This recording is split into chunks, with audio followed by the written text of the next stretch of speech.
All right, Shalom. I want to start out by giving our praise, honor, and glory due to Yahweh, Bahashem, Yahweh Shai, Bahashem Rakakwadash. I'd like to give double honors unto the apostles and the artists of Great Millstone, who I learned this truth from, and I'd like to say peace and salutations unto the hopefully elect. And today is April 15th, Monday, April 15th, 2024, Missile Monday. And I have this article from the New York Times. And it reads, the U.S. has received a rare invitation from China. There's only one right answer. So I'm just going to go into this article a little bit, bring out a couple scriptures. Lord willing, this lesson is edifying and straight to the point. I ain't going to make this one long. I'm just going to read some of this article. So it says, in the middle of the last century, as the United States and Russia rapidly amassed thousands of nuclear warheads, China stayed out of the arms race, focusing its energy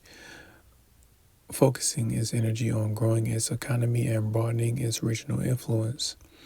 Beijing did build hundreds of nuclear weapons during those years, but the nation's leaders insisted their modest arsenal was merely for self-defense.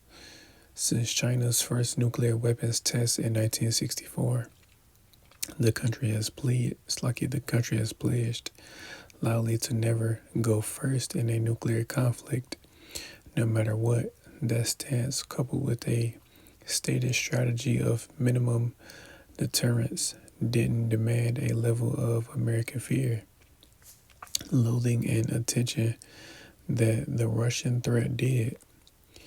Now, there is increasing unease in Washington about China's nuclear ambitions. The Pentagon says Beijing is on track to double the number of its nuclear warheads by the decade's end to 1,000 from 500, a development that senior U.S. officials have publicly called unprecedented and breathtaking. China has drastically expanded its nuclear testing facility and continued to work on 3 new missile fields in the country's north, where more than 300 intercontinental ballistic missile silos have recently been constructed.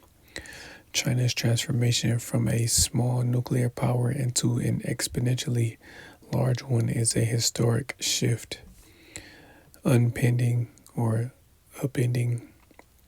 the delicate two-peer balance of the world's nuclear weapons for the entirety of the atomic age. The Russian and American arsenals, their growth, reduction, and containment have defined this era, maintaining an uneasy peace between the two countries unhinged on open communication channels, agreement on nuclear norms, and diplomacy. So I'm just going to read a little bit more. It says, little of that nuclear scaffolding exists with China and Washington. How exactly to interpret Beijing's sharp nuclear buildup is still a matter of debate. At best, American officials say their Chinese counterparts are trying to catch up with the U.S. and Russia, which still have roughly a 10-to-1 nuclear advantage over China and their stockpiles, with their stockpiles. At worst, they say this is Beijing's bold-faced attempt to deter the United States from defending Taiwan against a Chinese invasion. The most likely flashpoint for a armed conflict between the contending superpowers. In truth, no one knows what China is planning. President Xi Jinping's government, as with much of his domestic policy, releases vanishingly little information about its nuclear intentions, strategies, or goals, and it has been equally unwilling to engage on arms control. So yeah, if brothers want to read it, you can look it up. in the New York Times. But man, yeah, man, as you can see, China, again, is just one of those countries that's gearing up for war, to come against Babylon the Great, aka America, you know. This is just one of the many nations that's going to help take down this place, as we know it's going to be Russia, anytime it comes down to, the topic of World War III or nuclear missiles, the United States and Russia are always going to be mentioned, primarily because those are the two nations that are going to be at war with each other. World War III won't be official until these two countries get involved, man. And as we know, Russia is going to take down America, you know. So, as always, I'm going to start in the book of Isaiah, chapter 54, verse 16. And it says, Behold, I have created the smith that bloweth the coals in the fire, that bringeth forth an instrument for his work, and I have created the waster to destroy. And yeah, man, it's going into, those nuclear missiles that are being developed, man. Since, the creation of the atomic bomb, by J. Robert Oppenheimer, deemed the father of the atomic bomb, those weapons have since evolved into nuclear, missiles, intercontinental ballistic missiles, that can be shot from one end of the earth to the other, man. And that's how this war is going to be fought, man, with these nuclear weapons. Which I'm going to back that up. That's the book of Isaiah, chapter 9 and verse 5. And it says, For every battle of the warrior is with confused noise and garments rolled in blood. But this shall be with burning and fuel of fire. And yeah, man, this is how this war is going to be fought, with nuclear weapons, man. Because traditional war, was fought with hand-to-hand combat, A group of men on one side and a group of men on the other side charging at each other, in a center, with swords, spears, shields, bow and arrows, things of that, nature. But again, this war is going to be fought with nuclear weapons, man. That's going to be that burning and fuel of fire, those nuclear weapons, man. And that's the time that we're in, man. We're in a time of war, where these nations are gearing up to come against, Babylon the Great.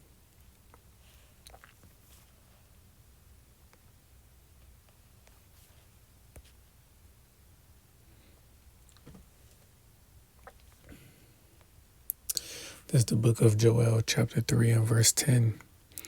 And it says, Beat your plowshares into swords, and your pruning hooks into spears. Let the weak say I am strong. And that's what these other nations are doing, man.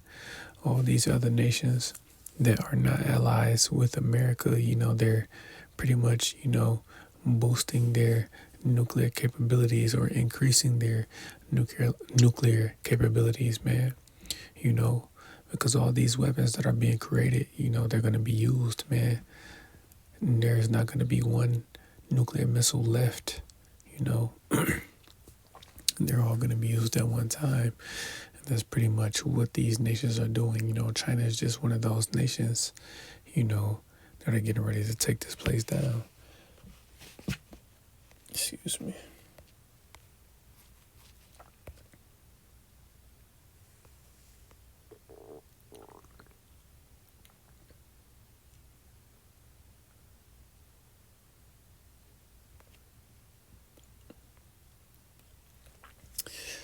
This is the book of Ezekiel, chapter 38, and verse 10, and it says, Thus saith the Lord Yahweh, it shall also come to pass that at the same time shall things come into thy mind, and thou shalt think an evil thought. And thou shalt say, I will go up to the land of unwalled villages. I will go to them that are at rest, that dwell safely, all of them dwelling without walls and having neither bars nor gates, to take a spoil and to take a prey, to turn thine hand upon the desolate places that are now inhabited, and upon the people that are gathered out of the nations, which have gotten cattle and goods, that dwell in the midst of the land. Now, I was watching a video earlier. I think it may have been, Apostle Aramla or Apostle Rakah. They mentioned in scripture earlier, man. That evil thought, or that land of Anoa villages. It's talking about the land of Israel. Our land, but it also applies to America. Because these borders are wide open. This is why you have all these migrants coming over to America, man. And it's not just the Northern Kingdom. Issacharites and Zebulonites and Asherites. You also have Ishmaelites coming over here. Hamites, Moabites. You have these different nations that are just coming over here, man, and they aren't being stopped. So America is the land of unwalled villages, man, because again, the borders are wide open for anybody to just come right in, man. And these other nations are going to invade America, man. Primarily, again, Russia is going to be that country that's going to invade because foreign troops are going to be sent over here, man. You have sleeper cells over here already. But again, when it's going to be on a mass scale, once these other nations, come over here and take over, because, the American military is going to be over in the Middle East, fighting during World War III. So this place is going to be left completely defenseless, to be invaded. That's the evil thought, man. These other nations are going to invade this place and they're going to wreak havoc, So that's pretty much it for this one. I didn't want to make it too long. Lord willing, this lesson was edifying. I want to give all praise, honor, and glory due to Yahweh, Bahashem, Yahweh Shai, Bahashem Rakah Kodash. I'd like to give double honors unto the apostles and the elders of Great Millstone, who I learned this truth from, and I'd like to say peace and salutations unto the hopefully elect. Till the next time I see you, Shalom.